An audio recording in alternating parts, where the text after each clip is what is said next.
मध्य प्रदेश के पूर्व मुख्यमंत्री और राज्यसभा सांसद दिग्विजय सिंह सोमवार को इंदौर पहुंचे, जहां उनका कांग्रेस कार्यकर्ताओं ने भव्य स्वागत किया।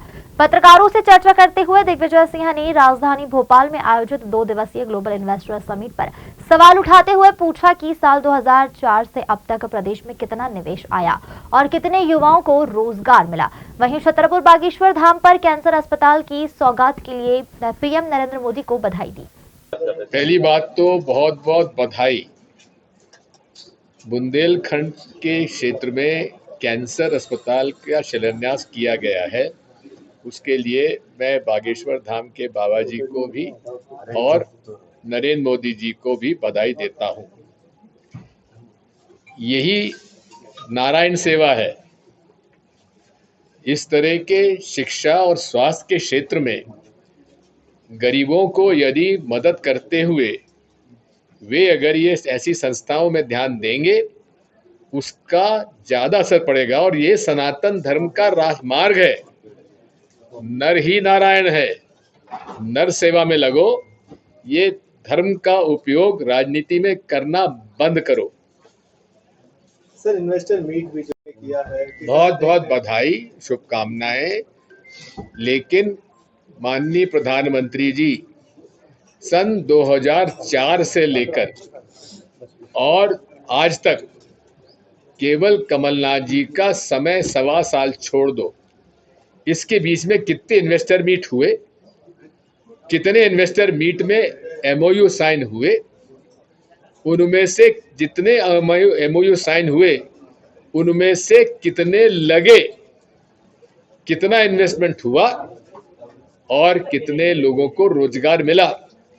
ये माननीय प्रधानमंत्री से अनुरोध है कि इसका अपने भाषणों में उल्लेख करना चाहिए कि ये शिवराज सिंह चौहान और भाजपा के राज में इन्वेस्टर मीट में एमओयू साइन होने के कितने प्रतिशत जमीन पे लगे, उनके भाषण में ये मांग आनी चाहिए। मैं मोदी जी से प्रार्थना करता हूँ।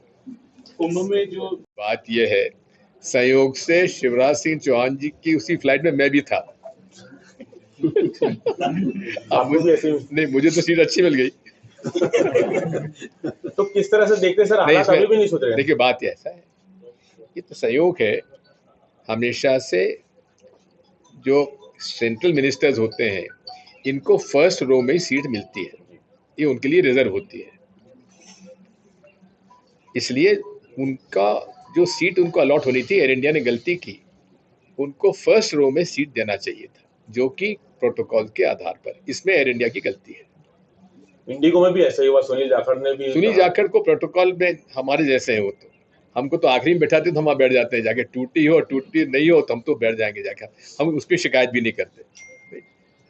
1-1.5 घंटे की फ्लाइट है, अगर टूटी कुर्सी बैठ भी गए तो कौन सा पहाड़ टूट रहा है। सर, एलन मस्क और ईवीएम जो है, बात यह है, पहली बात, इसके 2-3 मुद्दे हैं।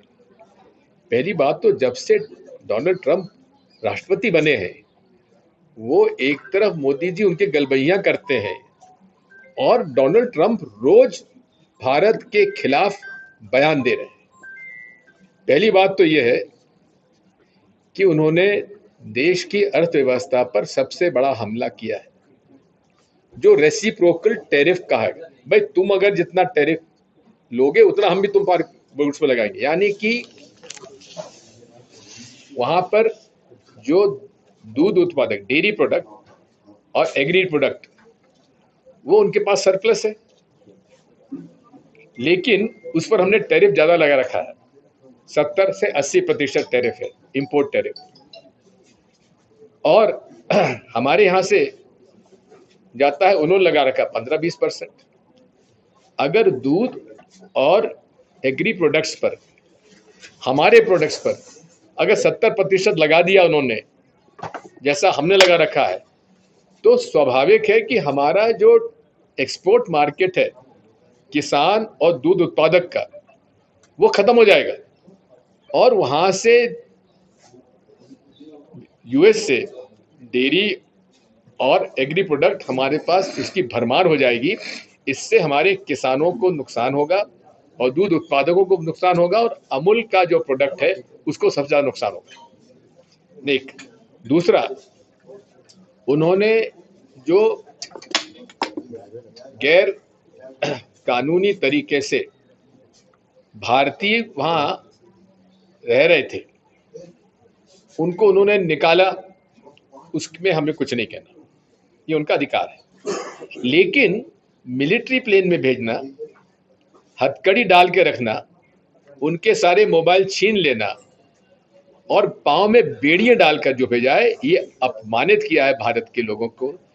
छोटे छोटे राष्ट्र, कोलंबिया जैसे, पेरू जैसे राष्ट्र, मेक्सिको जैसे राष्ट्र, उन्होंने कहा कि हमें आपका कोई मिलिट्री एयरक्राफ्ट नहीं चाहिए, हमारे एयरक्राफ्ट जाएगा और उनको ससम्मान से वापस लौटाया जाएगा।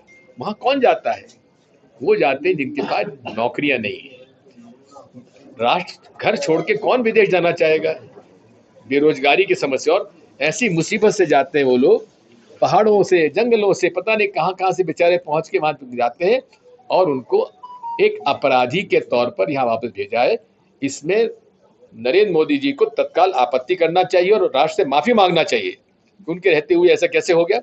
और ये भी देखो कितना उसमें एक खेल हुआ, जिस दिन मोदी जी है उसी दिन उसने वहां से वही भेजी लोगों को हथकड़ी डालकर।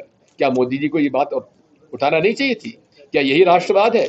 यही विकसित भारत का और राष्ट्र विश्व गुरु बनने का उनका ये है?